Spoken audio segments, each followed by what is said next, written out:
स्वागत है फ्रेंड्स आप सभी का Vijay Singh study group channel में।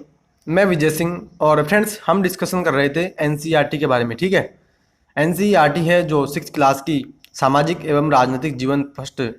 ठीक है, तो उसके हम लेक्चर्स डिस्कस कर रहे थे और हमने 4 उसके लेसन कंप्लीट कर लिए थे। ठीक है, और आज हम डिस्कस करेंगे मित्रों 5वां लेसन जो कि स्थानीय स्वशासन से संबंधित है, नहीं जो पंचायती राज है। ठीक है, जो हम लेकर के आए थे 73वें संविधान संशोधन अधिनियम सन 1992 के माध्यम से जो हमने लेकर के आया संविधान संशोधन, जो पंचायती राज हम लेकर के आए, तो उसी के बारे में आज हमारा लेसन है 5वां। ठीक है, तो जितने भी व्यूअर्स इस वीडियो को देख रहे हैं उन सभी से मैं रिक्वेस्ट कर दूँगा, अभी तो आपने चैनल को सब्सक्राइब नहीं किया तो आप चैनल को जरूर सब्सक्राइब कर लेना। ठीक है, और पास ही के नोटिफिकेशन बेल के ऑल के बटन पर भी क्लिक कीजिएगा ताकि मेरी वीडियो की नोटिफिकेशन मिल जाएंगे आपको। ठीक है फ्रेंड्स, तो देखो हम जो है डिस्कशन करें तो आज जो हमारा अध्याय है पंचायती राज से संबंधित है। ठीक है, और पिछले लेक्चर में मैंने आपसे डिस्कस किया था किसके बारे में, लोकतंत्र सरकार जो होती है।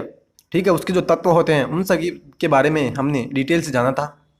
और मित्रों मैं आपको बता दूं कि मेरी पॉलिटी के लेक्चर्स भी चल रहे हैं।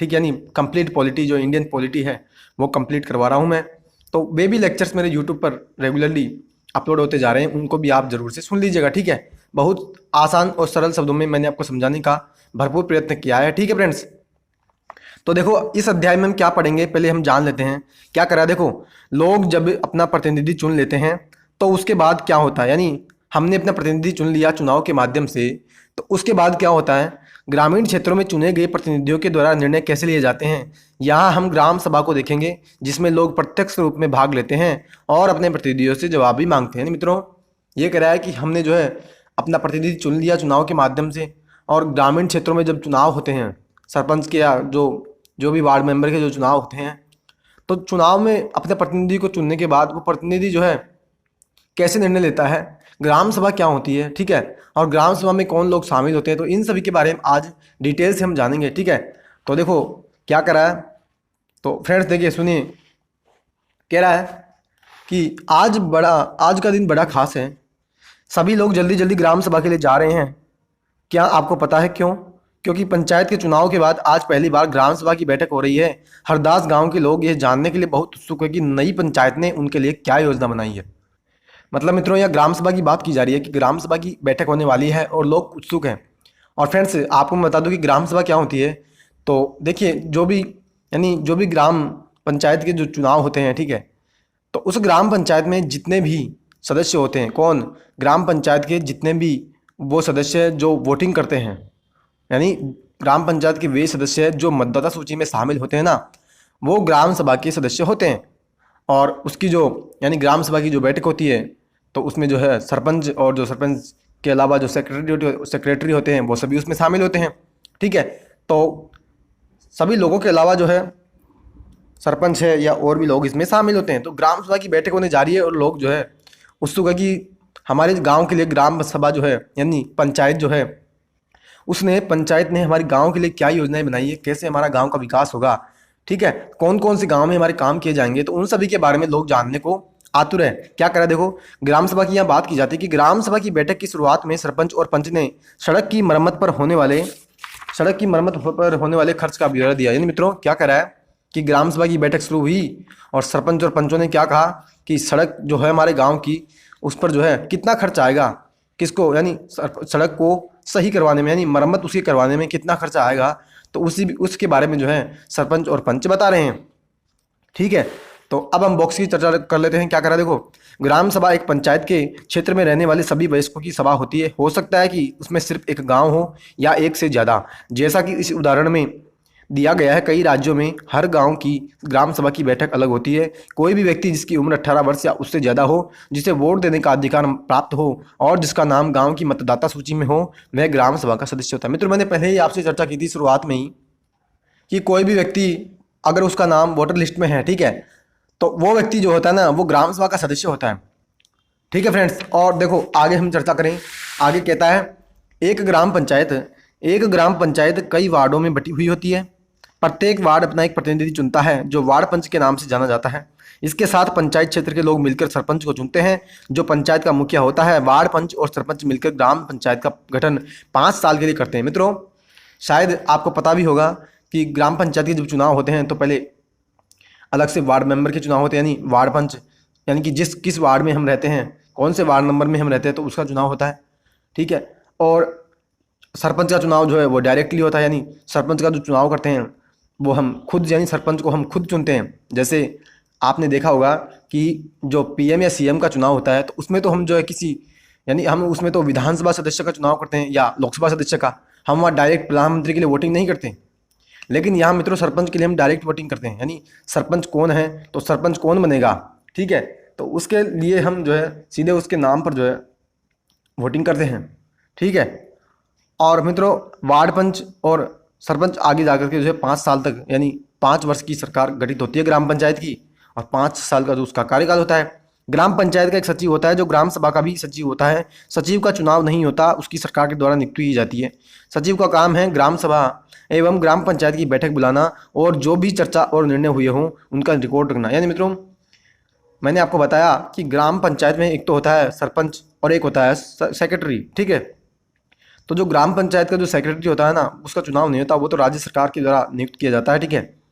और सचिव का क्या काम होता है, वो ग्राम सभा की बैठक बुलाता है।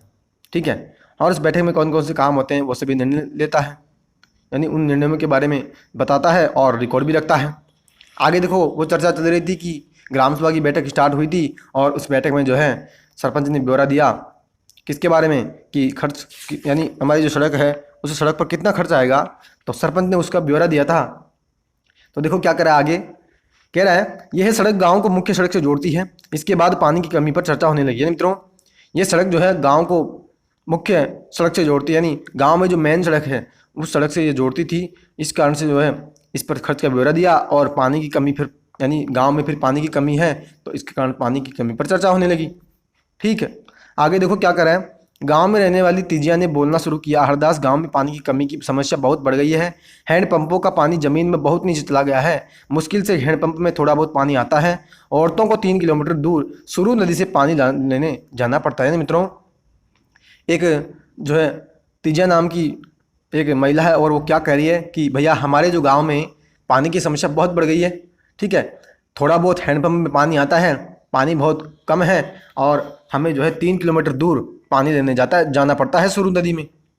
आगे देखो क्या कहता है, एक सदस्य ने सुझाव दिया कि सुरू नदी का पानी पाइप से लाकर के गांव में एक बड़ी सी टंकी भर लेते हैं। ठीक है। और उससे पानी की आपूर्ति हो जाएगी, लेकिन दूसरों को लगा कि यह बहुत महंगा पड़ सकता है। उन्होंने कहा कि इस साल के लिए हैंडपंप और गहरे कर लेते हैं और कुओं को साफ कर लेते हैं। यानी फ्रेंड्स सुझाव भी फिर आने लगे। उसमें एक व्यक्ति सुझाव दे रहा है कि भैया हम क्या करें, हमारे गाँव में जो पानी की समस्या है, हम ऐसा करते हैं कि जो सुरू नदी है ना, जहाँ से महिलाएं पानी लेने जाती है 3 किलोमीटर दूर, तो वहाँ से हम एक पाइपलाइन गाड़ करके लाते हैं और उसको जो है गांव में ले आते हैं और गांव में ला करके हम उससे टंकी भर लेते हैं। ठीक है। उस टंकी से फिर सभी गांव में हम पानी भेज देंगे।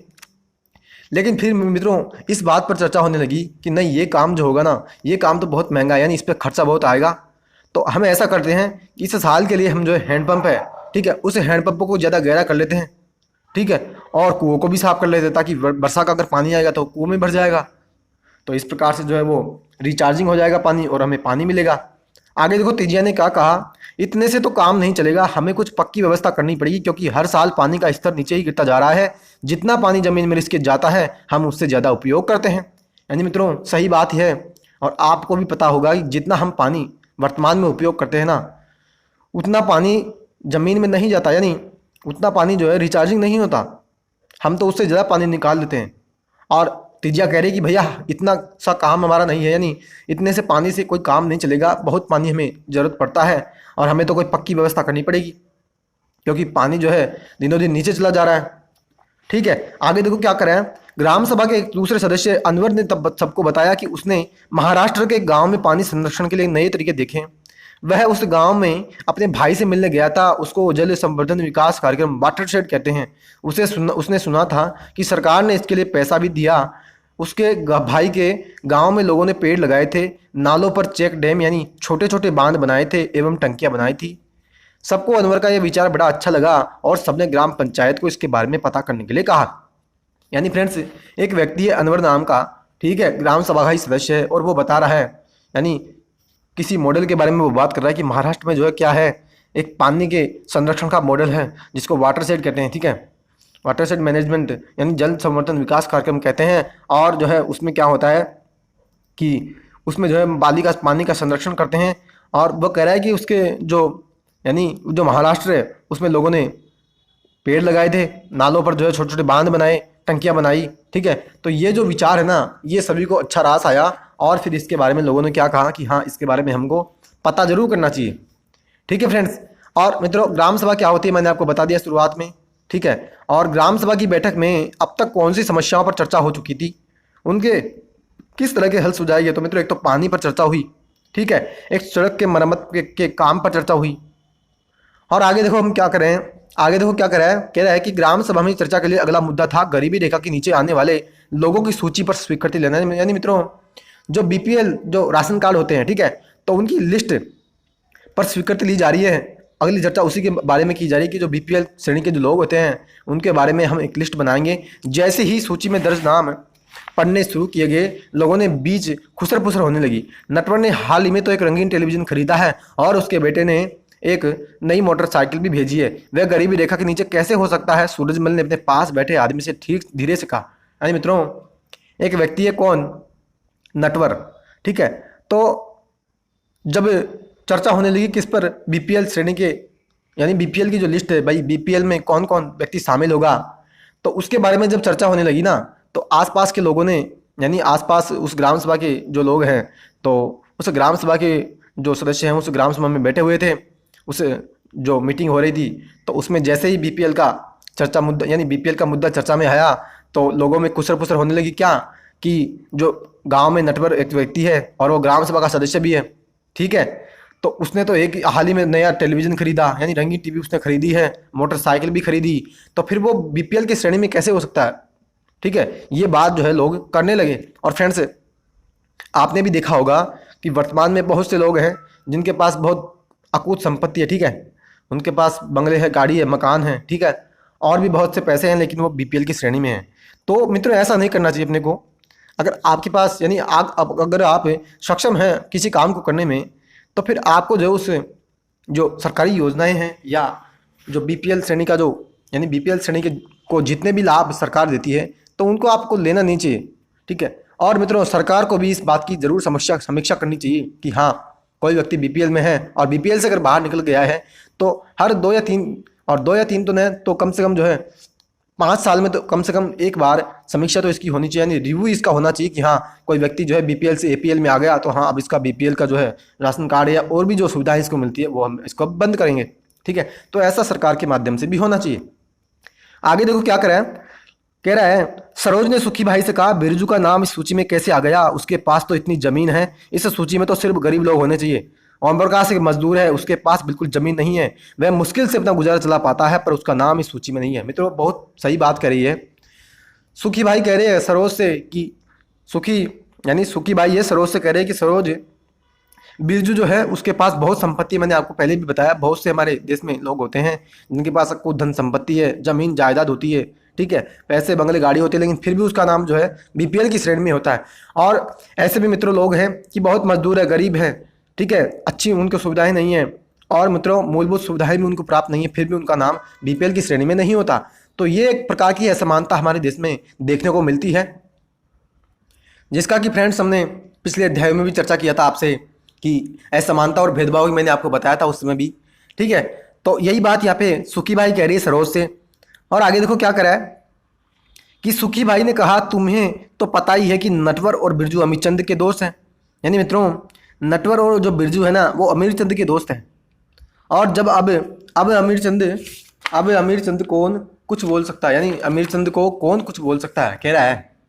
और फ्रेंड्स आगे हम बॉक्स की चर्चा करें, देखो क्या करा है ग्राम पंचायत पूरे गांव के हित में निष्पक्ष रूप से काम कर सके, इसमें ग्राम सभा की महत्वपूर्ण भूमिका होती है। बिल्कुल सही है कि ग्राम सभा की महत्वपूर्ण भूमिका होती है कि हाँ हमने पिछले अध्याय में भी चर्चा की थी, लोकतांत्रिक सरकार जो होती है ना उसमें जनता की भागीदारी बहुत महत्वपूर्ण होती है। यानी जिस जनता पर आप निर्णय ले रहे हो, जिस जनता के लिए आप निर्णय ले रहे हो, उस जनता की भी तो भागीदारी होनी चाहिए ना। वही तो हम लोकतंत्र की बात करते हैं कि जनता के लिए जनता के द्वारा जो शासन होता है उसमें जनता की भागीदारी नहीं होगी तो फिर वो काहे की लोकतांत्रिक सरकार होगी, ठीक है। तो यही बात यहाँ पे करें, आगे करें, देखो सुनो, ग्राम सभा की बैठक में ग्राम पंचायत अपनी योजनाएं लोगों के सामने रखती है, ठीक है। ग्राम सभा पंचायत को मनमाने ढंग से काम करने से रोक सकती है, साथ ही पैसों का दुरुपयोग एवं कोई गलत काम न हो इसकी निगरानी भी रखती है मित्रों।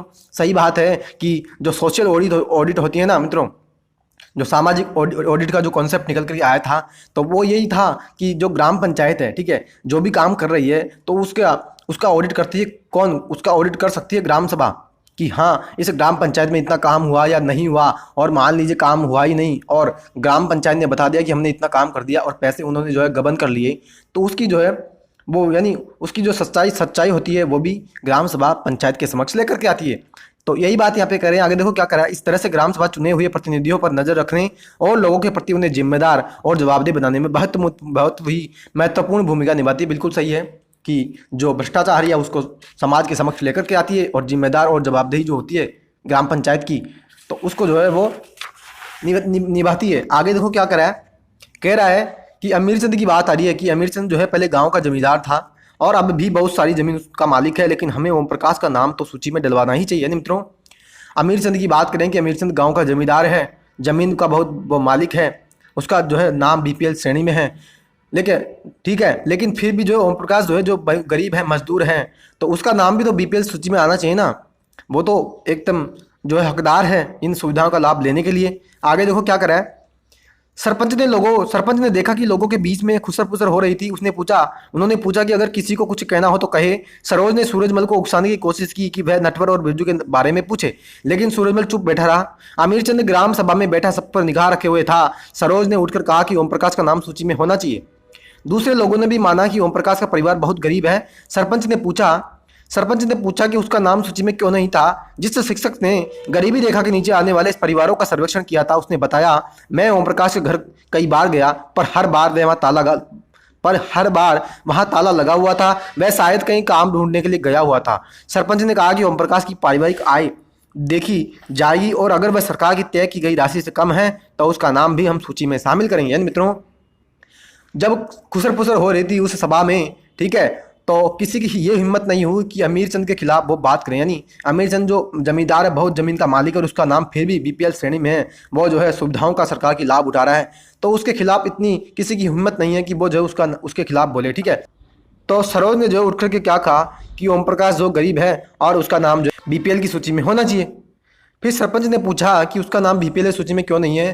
तो जिसने यानी जो सर्वेक्षण करने गया था ना, जो टीचर जो सर्वेक्षण करने गया था उस सूची को बनाने के लिए, तो उसने बताया कि जब मैं गया उसके घर तो उसके घर ताला लगा हुआ था। अब वो कहीं काम करने गया हुआ था शायद, या काम ढूंढने के लिए गया था, तो वो मिला नहीं मेरे को।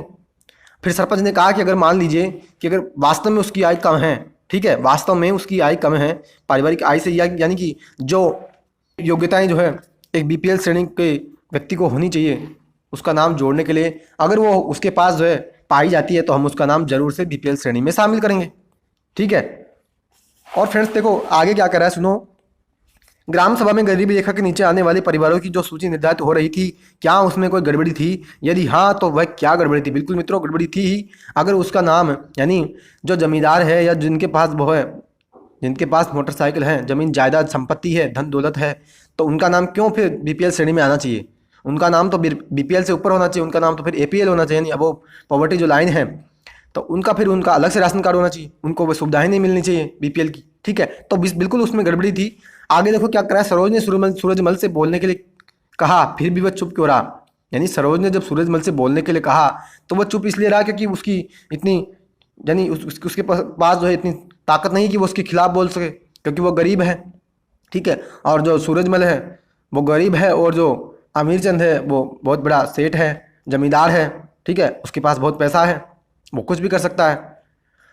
तो आगे देखो क्या करा है, क्या आपने ऐसी अन्य घटनाएं देखी है जहां लोग अपने लिए ही बोल नहीं पाते? आपके अनुसार ऐसा क्यों होता है? इंसान को बोलने से कौन सी चीज़ रोकती है? मित्रों बिल्कुल बार हमने देखा कई बार, क्योंकि गरीब लोग जो होते हैं ना वो बोलने से हिचकिचाते हैं, क्योंकि उनके पास इतनी ताकत नहीं होती कि वो अमीर लोगों के खिलाफ बोल सके, क्योंकि अमीर लोग हैं वो कैसे भी जो है अपना पक्ष के ले लेंगे, यानी किसी भी माध्यम से, भ्रष्टाचार के माध्यम से अपने आप को जो है वो सुरक्षित कर ही लेंगे। लेकिन मित्रों अगर गरीब किसी के खिलाफ बोलता है ना, तो फिर गरीब की वो ऐसी यानी इतनी जो है उसकी खराब वो स्थिति कर देते हैं कि फिर वो इसके खिलाफ जो है बोलना नहीं चाहता।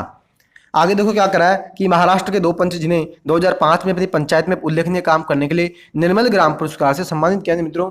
2 वार्ड मेंबर हैं और उनको जो है 2005 में उल्लेखनीय काम किया था उन्होंने पंचायत में महाराष्ट्र में, तो उसके कारण उनको एक निर्मल ग्राम पुरस्कार भी मिला था। आगे देखो क्या करा है, कह रहा है ग्राम पंचायतों के कामों के बारे में यह चर्चा की जाएगी, ग्राम पंचायत क्या क्या काम करती है, ठीक है। और मित्रों हम जो है जब हम डिस्कस करेंगे जो हमारी पॉलिटी का लेक्चर है, ठीक है, उसमें हम डिस्कस करेंगे ना पंचायती राज के बारे में, तो उसमें भी हम डिटेल से डिस्कशन करेंगे कि हमने जो है पंचायती राज में कितनी हमने यानी कितने विषय हमने पंचायती राज में शामिल कर रखे हैं। 29 विषय हमने पंचायती राज में शामिल कर रखे हैं, जिसमें जो है वही बात यहाँ पे कुछ आती है कि सड़कों, नालियों, स्कूलों, भवनों, पानी के स्रोतों और अन्य सार्वजनिक उपयोग के भवनों का निर्माण और रखरखाव, स्थानीय कर लगाना, इकट्ठा करना, गांव के लोगों को रोजगार देने संबंधी सरकारी योजनाएं लागू करना, ये सभी काम जो है ग्राम पंचायतें करती है, ठीक है। और ग्राम पंचायतें पैसा कहाँ से अर्न करती है, ठीक है, यानी पैसा कहाँ से कमाती है। तो देखो क्या करा है, घरों एवं बाजारों पर लगाए जाने वाले कर से मिलने वाली राशि, विभिन्न सरकारी विभागों के द्वारा चलाई गई योजनाओं की राशि जो जनपद और जिला पंचायत द्वारा आती है, और समुदाय के काम के लिए मिलने वाले दान। यानी मित्रों एक तो जो घरों और बाजारों पर जो टैक्स लगाती है वो स्थानीय सरकार, ठीक है, ग्राम पंचायत जो होती है उसके माध्यम से उसको पैसा मिलता है। इसके अलावा सरकारी विभागों के द्वारा जो चलाई गई योजनाएं होती है, ठीक है, उनकी राशि जो जनपद के जिला पंचायत के द्वारा आती है, यानी सरकारी योजनाओं के लिए जो पैसा उनको मिलता है, और समुदाय के काम के लिए मिलने वाले दान, यानी कई बार जो है भामाशाह भी आते हैं उभर करके समाज में और वो भी पैसा देते हैं, तो उसके माध्यम से 3 प्रकार के माध्यम से उनको जो है पैसा मिल रहा है काम करवाने के लिए। आगे देखो क्या कह रहा है कि कह रहा है कुछ राज्यों में ग्राम सभाएं काम करवाने के लिए समितियां बनाती है। उदाहरण के लिए निर्माण समिति, यानी मित्रों ग्राम सभा क्या करती है, काम करवाने के लिए समिति भी यहाँ बना रही है कि निर्माण समिति, मान लीजिए कि गांव में एक सामुदायिक केंद्र का भवन बनवाना है तो यह काम निर्माण समिति करेगी। इन समितियों में कुछ सदस्य ग्राम सभा के होते हैं और कुछ पंचायत के, ये दोनों मिलकर गाँव के विकास के लिए निर्माण करते हैं। चलिए देखते हैं कि हरदास ग्राम पंचायत ने क्या क्या काम किया है। मित्रों ग्राम सभा में हमें कोई भी काम करवाना है ना, तो हमें एक समिति बनाएंगे, निर्माण समिति, और उसमें जो है यानी और उसमें कौन कौन सदस्य होंगे, तो ग्राम सभा के भी सदस्य होंगे उसमें और पंचायत के भी सदस्य होंगे, ठीक है, और दोनों मिलकर के फिर गांव का विकास करेंगे और फिर जो है उसके माध्यम से जो है गांव में नई नई योजनाएं लेकर के आएंगे। और आगे देखो क्या करा है कि हरदास ग्राम पंचायत में लोगों ने, यानी हरदास ग्राम पंचायत में उस पंचायत के द्वारा क्या क्या काम किया गया है, तो उसकी बात आगे यहाँ करेंगे। देखो क्या करा है, कह रहा है हरदास गांव की ग्राम सभा में पानी की समस्या को सुलझाने के लिए जो विकल्प दिए गए थे, क्या वे आपको याद हैं।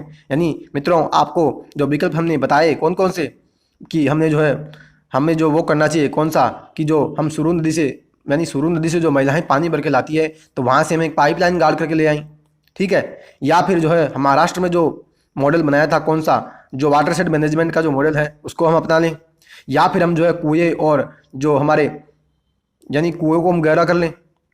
तो ये सभी जो है विकल्पों की बात की जा रही है। आगे देखो क्या कहता है, जब हरदास ग्राम पंचायत की बैठक हुई तो कुछ पंचों ने इस मुद्दे को दोबारा उठाया। इस बैठक में सरपंच पंच और सचिव उपस्थित थे। मित्रों दोबारा से फिर बैठक हो रही ना, तो वापस ये मुद्दे उठ करके आ रहे हैं जो हमने विकल्पों में डिस्कस किए थे कि क्या हमें वाटर शेड मैनेजमेंट को अपनाना चाहिए या हमें सुरू नदी से जो एक पाइपलाइन गाड़ करके लाना चाहिए। आगे देखो क्या करा है, पंचायत के सदस्यों ने पहले एक कुआं साफ करने और 2 हैंडपंपों को गहरा करने के विकल्प पर सोच विचार किया ताकि गांव को पानी के बिना न रहना पड़े।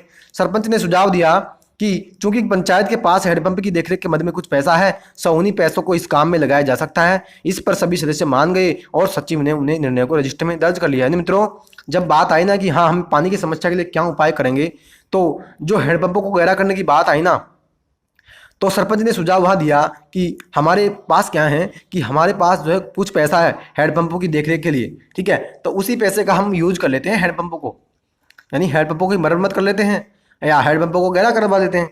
तो इस पर जो है फिर वहाँ सभी की सहमति इस पर बन गई कि हाँ हम ये काम कर लेते हैं। और फिर जो सचिव था, जो सेक्रेटरी था, उसने निर्णय को रजिस्टर में दर्ज भी कर लिया कि हाँ हम जो है पानी की समस्या के समाधान के लिए ये काम करेंगे।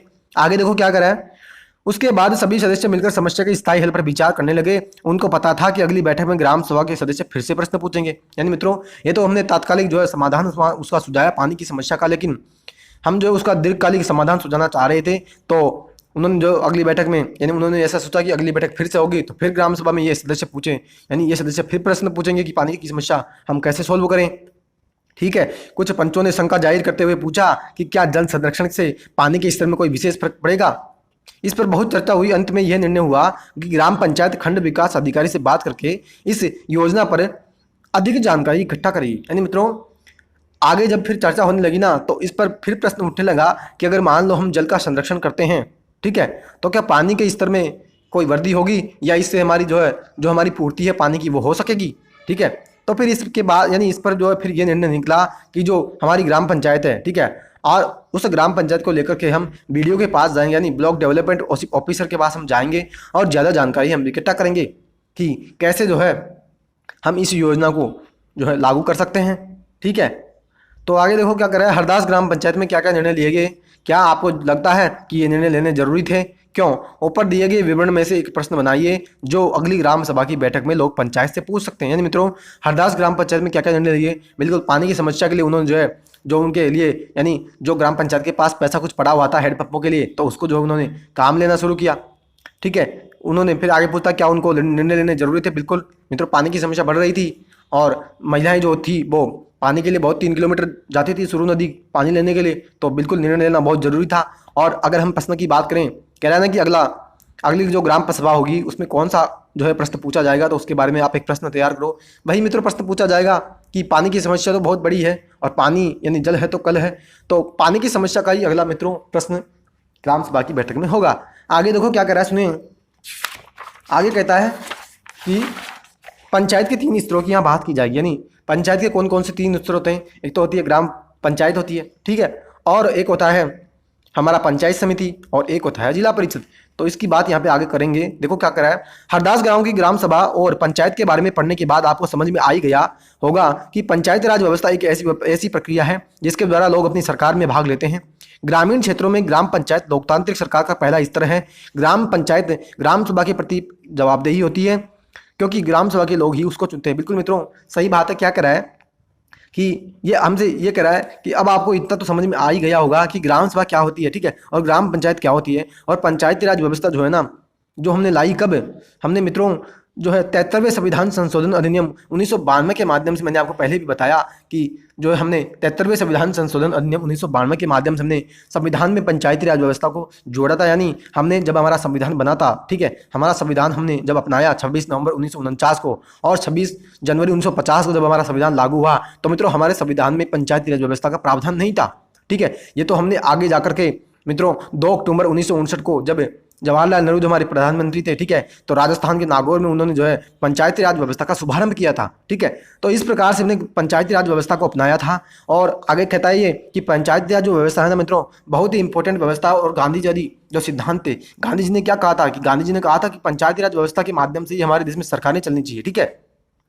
और मित्रों उन्होंने कहा था कि जो बॉटम टू टॉप अप्रोच है ना, यानी पंचायत फिर जिला परिषद, यानी पंचायतों के माध्यम से नीचे के स्तर से ऊपर के स्तर की ओर हमारी जो है सरकारें चलनी चाहिए, ना कि ऊपर के स्तर से नीचे के स्तर की ओर, ठीक है। और यह कहता है ग्रामीण क्षेत्रों में ग्राम पंचायत लोकतांत्रिक सरकार का पहला स्तर है। बिल्कुल सही है, ग्राम पंचायत पहला स्तर है हमारे देश में लोकतांत्रिक सरकार का। और ग्राम सभा में यानी ग्राम पंचायत में ग्राम सभा के प्रति जिम्मेदार होती है, बिल्कुल होती है। ग्राम पंचायत ग्राम सभा के प्रति जिम्मेदार होती है, वो कोई भी काम करती है तो उसको जवाब देना पड़ता है ग्राम सभा में, ठीक है। और आगे देखो क्या कह रहा है, पंचायती राज व्यवस्था में लोगों की भागीदारी 2 और स्तरों पर होती है। ग्राम पंचायत के बाद दूसरा स्तर विकास खंड का होता है जिसे जनपद पंचायत या पंचायत समिति कहते हैं। मैंने आपको पहले ही बता दिया मित्रों, ठीक है। एक पंचायत समिति में कई ग्राम पंचायत होती है, बिल्कुल सही है। एक पंचायत समिति होती है, उसमें बहुत सी पंचायतें आती है। एक पंचायत समिति में कई पंचायतें होती है। पंचायत समिति के ऊपर जिला पंचायत या जिला परिषद होती है। मित्रों बिल्कुल सही बात है, ग्राम पंचायत, पंचायत समिति और जिला परिषद, ये हमने पंचायती राज व्यवस्था में त्रिस्तरीय पंचायती राज व्यवस्था अपनाई थी, जो कि बलवंत राय मेहता जो समिति गठित की थी हमने, ठीक है, तो उन्होंने ये सिफारिश की थी, ठीक है। उसी के आधार पर हमने मित्रों त्रिस्तरीय पंचायती राज व्यवस्था को अपनाया था। और भी मित्रों आगे जाकर के फिर जो है बलवंत राय मेहता के बाद अशोक मेहता, ठीक है, गाडगिल समिति, जी.वी.के. राव समिति, थुंगन समिति, तो बहुत सी समितियां गठित की गई थी। और मित्रों जो है कई राज्यों में, तो यानी हमारे कई राज्यों में त्रिस्तरीय पंचायती राज व्यवस्था है और कुछ राज्यों में हमने 2 स्तरीय पंचायती राज व्यवस्था को ही अपनाया है, ठीक है। आगे देखो क्या कर रहा है, यह तीसरा स्तर होता है जिला परिषद। एक जिले के स्तर पर विकास की योजनाएं बनाता है, यानी जिला में हमने कौन कौन सी विकास काम करने हैं तो वो सभी योजनाएं जिला परिषद बनाती है। पंचायत समिति की मदद से जिला परिषद सभी पंचायतों में आवंटित राशि के वितरण की व्यवस्था करती है। मित्रों पंचायत समिति की मदद से क्या करती है जिला परिषद, जो भी काम हमें करवाना है तो वो जो पैसे का आवंटन होता है वो पंचायती समिति जो है यानी जिला परिषद जो है पैसे का आवंटन करती है पंचायत समितियों में। संविधान में दिए हुए निर्देशों के अनुसार निर्देशों के आधार पर देश के हर राज्य ने पंचायत से जुड़े कानून बनाए हैं। इसलिए पंचायत संबंधी कानून हर राज्य में कुछ अलग अलग हो सकते हैं। इसके पीछे मुख्य विचार यह है कि अपने गांव की व्यवस्था में लोगों की भागीदारी बढ़े और उन्हें अपनी आवाज़ उठाने के लिए ज़्यादा से ज़्यादा मौके मिले। मित्रों, क्या करा है कि भारत में हमने पंचायती राज व्यवस्था को अपनाया। और मित्रों, मैंने पहले भी आपको बताया कि हमारे राज्य में कुछ राज्यों में तो त्रिस्तरीय पंचायती राज व्यवस्था, यानी कुछ राज्यों में हमने ग्राम पंचायत, पंचायत समिति, जिला परिषद तीनों बनाई है। लेकिन कुछ राज्य में हमने दो ही हमने पंचायत राज व्यवस्था अपनाई है। यानी कुछ जगह पे हमने जो है पंचायत है और जिला परिषद यानी पंचायत समिति कहीं हमने नहीं बनाई। और मित्रों, जो है कह रहा है ना कि कई जगह जो है कानून अलग अलग हो सकते हैं। आगे देखो क्या करा है कि अपनी अध्यापिका से निवेदन करें कि किसी चुने हुए प्रतिनिधि जैसे पंच, सरपंच, जनपद या जिला परिषद के सदस्य को कक्षा में आमंत्रित करके उनके काम और जिम्मेदारियों पर बातचीत करें। मित्रों, ये क्रियाकलाप की यहाँ पे बात की जाती है। आगे देखो क्या करा है, जल संवर्धन विकास कार्यक्रम ने केवल 2 वर्षों में इस बंजर जमीन को हरे भरे मैदान में बदल दिया है ना मित्रों। जल संवर्धन विकास कार्यक्रम होता है, जो नदियों का पानी होता है ना मित्रों, उसको हम मोड़ देते हैं और अपनी आवश्यकता अनुसार उसका जब यूज करते हैं, तो वही बात यहाँ पे कह रहे हैं कि 2 वर्षों में जो बंजर जमीन थी उस पानी का, यानी जल संवर्धन विकास कार्यक्रम के माध्यम से हमने पानी का यूज किया और हमने जो है जमीन बंजर जो थी उस पर भी हमने खेती करने में सफलता पाई। ठीक है, तो फ्रेंड्स, ये आज का हमारा लेक्चर और हमारा 5वां लेसन जो कि पंचायती राज व्यवस्था के बारे में कंप्लीट हुआ। आशा करता हूँ आज का लेक्चर आपको अच्छी प्रकार से समझ में आया होगा। ठीक है, और मित्रों, आप अपनी प्रतिक्रिया कमेंट बॉक्स में जरूर दीजिएगा। और हाँ फ्रेंड्स, जो हमारी पॉलिटी की लक्ष्मीकांत की जो सीरीज श्रृंखला है वो रेगुलरली चल रही है और उन लेक्चर्स को भी आप जरूर सुनिएगा। जितना मैंने आपको आसान शब्दों में आज समझाने का प्रयत्न किया है, उससे आगे बढ़कर के मैं वहाँ जो है डिटेल से डिस्कशन कर रहा हूँ। ठीक है, और मित्रों, आपको मैं बताऊं कि यहाँ जो है ज़्यादा पढ़ने का, यानी ज़्यादा या समझने की इस बुक में जो चीज़ें हैं वो कम ही, यानी ज़्यादा इसमें चीज़ें शामिल नहीं हैं, क्योंकि कुछ ही बातें यानी सामान्य बातें हैं वो जो हमें आसानी से समझ में आ जाती है। इसलिए आपको लग रहा होगा कि ज़्यादा हमें यहाँ चीज़ें सीखने के लिए निकल कर नहीं आ रही, लेकिन फिर भी मैंने जो भी एक्स्ट्रा चीज़ें होती हैं, यानी पंचायती राज व्यवस्था हमने कब अपनाई, ठीक है, और कौन सा हम संविधान संशोधन अधिनियम लेकर के आए, कौन कौन से राज्यों में हमने त्रिस्तरीय पंचायती राज व्यवस्था है, तो इन सभी के बारे में मैंने आपको डिटेल से अलग से भी बातें की। ठीक है, तो फ्रेंड्स, आशा करता हूँ आज का लेक्चर आपको बहुत पसंद आया होगा। ठीक है, तो फ्रेंड्स, अब हम मिलेंगे अगले लेक्चर में और अगला लेक्चर हमारा स्टार्ट होगा गाँव का प्रशासन, यानी गांव में हम प्रशासन कैसे करते हैं, वही पंचायती राज व्यवस्था की भी यहाँ भी फिर आगे हम चर्चा करेंगे। तो तब तक के लिए हैव अ नाइस डे। जय हिंद, जय भारत, वंदे मातरम।